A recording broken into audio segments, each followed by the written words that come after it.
Really bad lighting in here, but my husband Charles just called me and let me know that he's definitely going to do the COVID vaccine in a couple days, and I have to admit I am scared. But as I pray on it and I think, when was I more scared? When this happened and the pandemic started and he, was on the front lines and he has asthma, and just that fear, thinking back, especially when it was bad in March, and just thinking back about the fear that I had, that even he had every day as he would go into the hospital, putting his life at risk to help others because he loves the profession, and just being so afraid for him. The vaccine could be a good thing, but the fear for me is that it's so new and he's going to be one of the first to take it, and that's scary. So definitely keep us and continue to keep the world in prayers. It's been a very, very scary time. What's up, Flourishing fam? Welcome back to my channel. If you're new here, I'm Dolores and welcome to Flourish with Dolores. On my channel, I teach you how to embrace your journey and remember that flourishing is about progress and not perfection, honey. Today's episode, or today's video, is very, very special because we have Dr. Charles Brandon Farmer, my husband, and this is pretty much like an exclusive interview on his experience with the COVID vaccine. So we are very honored. He's tapping the bruise, or I don't know what it's called, but we're gonna learn all of that today. But thank you so much for being here. And I want to back up and talk a little bit about our COVID vaccine. I don't know about you, but for me, and I'm pretty sure for you, this has been very, very scary for frontline workers. And that's everybody from healthcare workers, sanitation workers, people who work in the grocery stores who have to get food for us. And it's been scary for them because every day they're going out, risking their lives or risking exposure and bringing that back to their families. And that's incredibly scary. And I remember, or I'll never forget the day where I saw you Googling your chances of living through this virus, and that was incredibly scary for me because at that moment I had to think, what would life be like without you? And that's when this got very real. What's it been like for you? You know, it's funny until you mentioned it just recently. I don't even remember that, and now that's even more. I feel like even reflecting back on it, it's even scarier that I was concerned about that at that point. Right. For me, and I was reflecting on it a couple days ago now, seeing where we are right now versus where we were in March is, it really just kind of came on all of a sudden. And, we saw a couple of trickling of cases. I remember seeing a couple maybe late February, but then March and then April happened, and it just came out of nowhere. So many sick patients. We were, trying to figure out what were the best treatments for them. We were constantly wondering, are we going to have enough PPE? Are we going to have enough equipment and materials to take care of these patients? And then I think the hardest part was, for patients that didn't do well, interacting with their families, because at the time families were not allowed to come into the hospital, and just witnessing families having to say goodbye and not even be there to, hold their loved ones' hands. I think that was probably one of the toughest parts of the pandemic. But, I think we, especially as providers, have grown a lot during this process. We've learned a lot more how to take care of patients with COVID. We're much more aware of certain things that can happen and how to prevent that. So, I think that we've come a long way, but, we do have a long way to go. We do. Right. And I think this is why today was so historical with you getting the vaccine today. And I remember, when we talked about you getting the vaccine, we were thinking we're going to wait a couple months, see how it works out. And then when you told me, just a couple days ago, and you guys just saw my reaction to it when I had just heard that you were going to do it day one, I was shocked. And after reading the concerns that we received, my concerns are very similar to those that we received. And much of it is because I lack a lot of the information about the vaccine. So I'm really glad that we're having that conversation today. Right. So I don't even think I think it's more of we, and I've said this multiple times, we, especially in the medical community, we need to do a better job of making sure that the information gets out there about the vaccine so that people can make an informed decision. Like the scientists, the other physicians that work on the vaccine, like they did a phenomenal job just even creating it, getting it through all the regulations that the FDA requires. Now it's on us to make sure that people have the correct information. Right. And so we're going to talk a little bit about that with the correct information that people need to have as we go through this. So we got about 40 questions, over 40 questions, because you were still getting them up until now. Yes. We are so thankful for that, because it shows, although we may not have all the information or know where to look for factual information, it shows that people care and want to know, just, you know, just off the strength of you guys submitting them. Right. So thank you for that. Yes. Let's start by hearing your injection site experience, because, you know, what was it like? The people want to know. Okay, so my experience. So I was one of the first healthcare providers that received the vaccine in the state of New Jersey, which was a momentous occasion. There was the governor was there. There's a lot of press there, a lot of people from the hospital there. So it was a really big day, and you know, I think an important day. And you know, going into it, I probably was a little more excited, more than nervous, more than anything. Just knowing that, you know, at least my hope was that seeing me do it was going to give a lot of people, especially my friends and families, a little bit of hope and hopefully help them feel a little more comfortable about their decision to take the vaccine. In terms of the actual like procedure, you know, they do ask a couple of just basic questions. They ask about your medical history. They ask if you've been exposed to COVID before. And then after that, you know, I got the shot. It really didn't hurt much at all. The only I guess side effect I had, you know, later on in the day, my arm was a little sore, but that's very common with getting any type of vaccine. If you've ever gotten the flu vaccine, I've had the same type of effect as well. That's totally normal. That means the body is doing its job, like the vaccine itself is working. And you know, now actually my arm is actually feeling much better anyway. So I really didn't experience like any side effects, you know, whatsoever. Awesome. Yeah. Glad to hear that. Thank you, God. And we have round 2, so a lot of people don't realize, and we'll talk about it a little bit later, is that you will be taking another shot. And if you all decide to do the vaccine, and I wanted to say the disclaimer, we aren't using this video to push the vaccine on anyone. It's simply to provide you with some facts, and then you can make the best decision for you and your family based on the facts that you're learning today. So with this being introduced and the quick turnaround, a lot of our concerns, which I'll pop on the screen, are about that fear. But one of the questions I'm going to highlight that wraps all of those questions up is it specifically says either we are highly bureaucratic or corners were cut to develop this. Were they? So take us through the trials and all of that good stuff. Excellent question. And I think that is, I agree, a very common question is that, you know, people hear about vaccines and they know it takes years and years and years to develop. Like, how did you guys develop a vaccine in less than a year? Like, something must have happened. And that's a very valid question.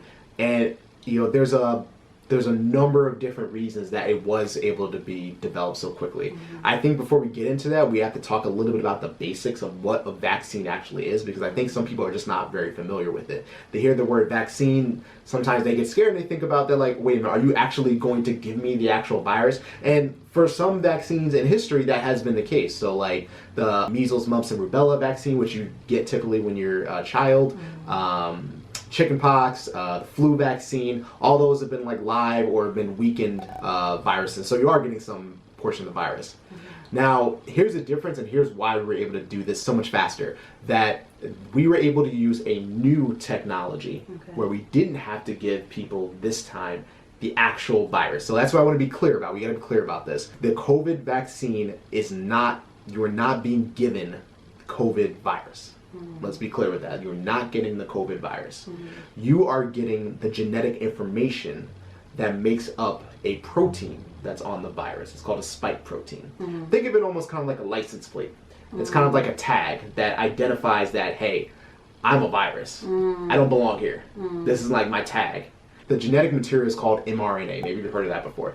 It's called, the full term is called Messenger RNA. So that's the genetic material of the vaccine. And basically what you're able to do is once that mRNA material is injected in the body, the material actually implants itself inside the cell, your human cell, and the human cell is able to use its own machinery to make the protein.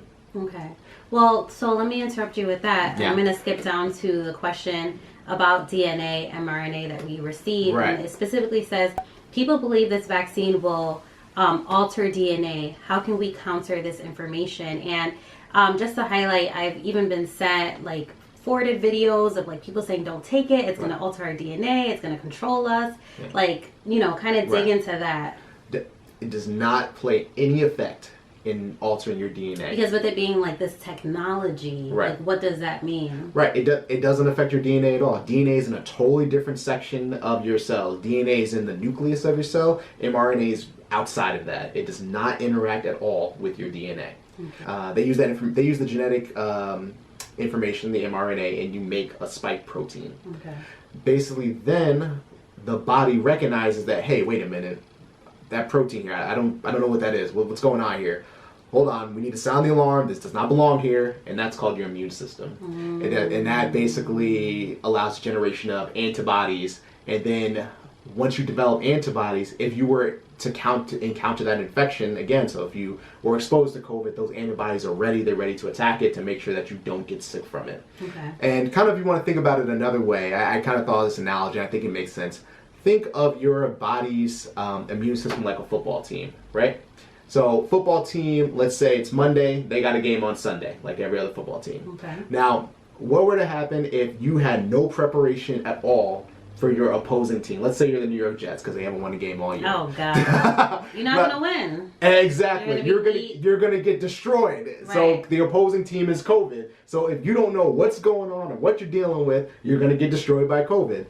But the mRNA is like the game plan. So that's like the tape. That's like their plays. So like it knows exactly how it's going to operate. So that when it encounters it. So when it encounters on Sunday, they're ready to go. Right. So that's how our immune system works. So that's kind of another way to think about it. So how did they do it so quickly? Like tell us about how they did it so quickly. Not only that, but the trials. Like how do we know that this is safe? Was it given to enough people? Right. You know. So that's a good question. We're going to talk about a couple things.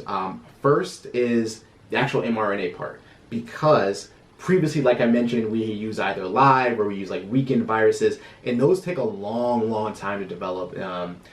You know, we have to replicate those viruses. You have to grow them in chicken eggs, and it takes a while. This mRNA thing, it doesn't take us long. And a lot of people are concerned that, hey, wait a minute, this new technology. It's actually not. You know why? Because there are other type of coronaviruses that we've actually been looking at, like SARS, if you remember that, 2003, and MERS. So we've been studying this for years and years and years. It may seem like it's a bit quick, but we've been doing this for a long time. So we already got a head start already. Okay. The other thing is, you know, we're in a pandemic. There was a lot of money put into this, so they had a lot more funding than they normally have.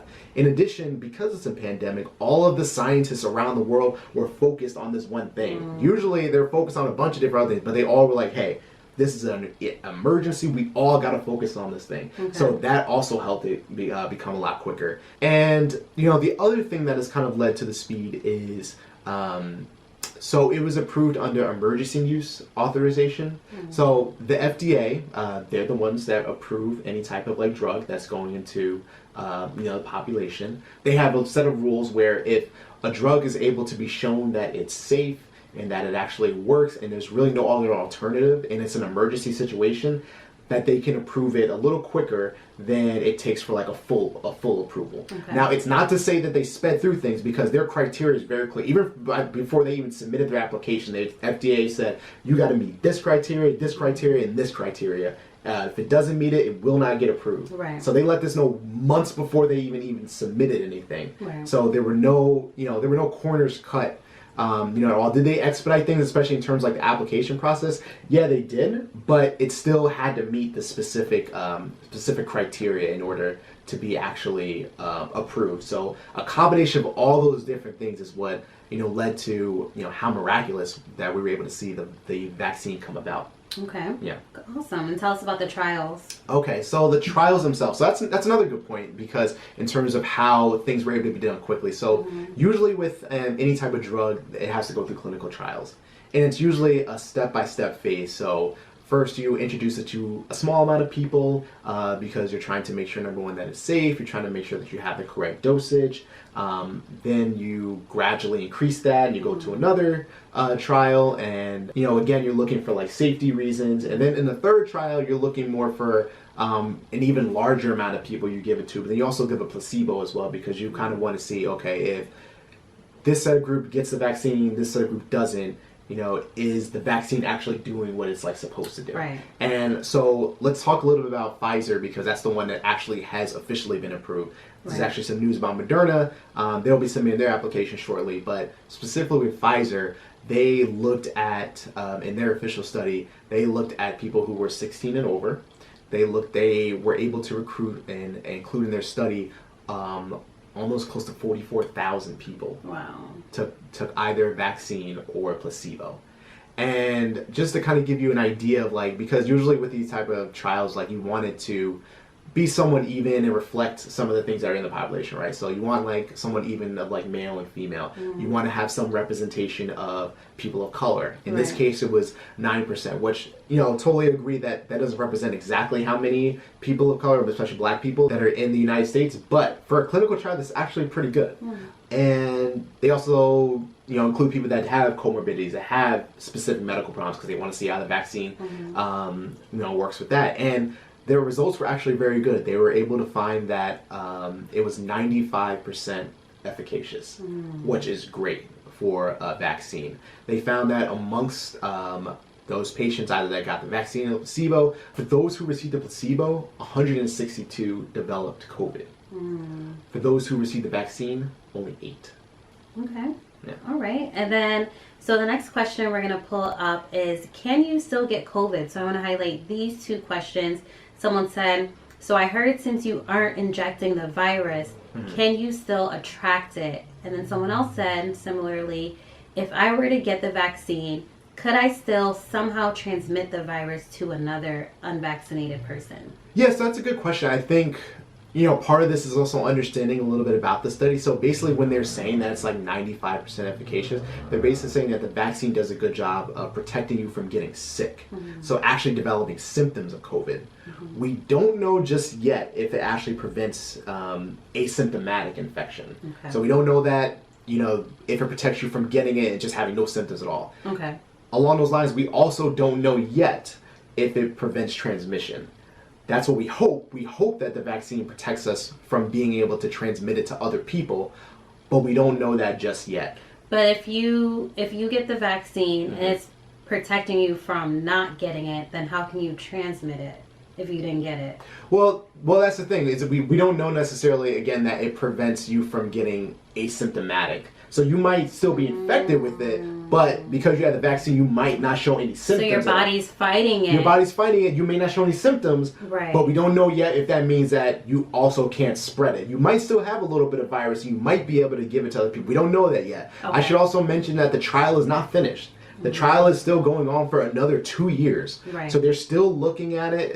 There are also other vaccines in development, so they're also looking at things. So we're still learning a lot of information, but from what we can tell, it seems like this vaccine is very, very good at preventing you from becoming sick or developing symptoms of COVID. So I think this is a good time to talk about herd immunity. Right, yeah. You just said that we don't know, that we have 2 more years of this trial. So what if folks are like, okay, cool, I'm going to wait 2 years until you're done to take this vaccine. So I know that it really works. So yeah. I think this is a good time to talk about as to why, we're not pushing it on anybody, but as to why people may consider not waiting 2 years to get it. Like why you should consider doing it now. So that's another good question. Herd immunity is basically when a large population of people are immune to a specific disease, right? Mm-hmm. So some of that is like chickenpox. Okay. You don't really see chickenpox as much anymore. Measles, we've had herd immunity to measles in the past. And how we get that is through a vaccine. We haven't really achieved herd immunity without a vaccine. So, for those that have been saying that, why don't we all just get it and let's run its course, we've never been able to do that, ever. And for herd immunity to happen, it's estimated that we need about 70, almost 75% of people to be infected with COVID. Now let's take a step back for a second. There are well over 300 million people in the entire United States.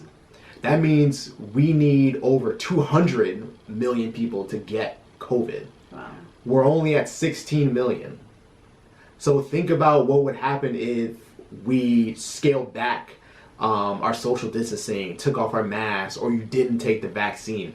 It would continue. Exactly. Okay. It would continue, and the concern is that it would overwhelm the healthcare system. Okay. We only have a certain amount of resources in our healthcare system, and if we get too overwhelmed, then we can't help everybody. Right. And that's a big problem. Right. Okay, makes sense. Yeah. Concerns of people of color, especially the Black community, Yeah. and there's a lot of fear. We heard that New Jersey's starting it in Newark to basically take our people out. Our people are at the highest risk of dying from COVID because we are at risk for a lot of these comorbidities. So I think that's why it's important that we really take an honest look at this vaccine and weigh a little bit of the risks and benefits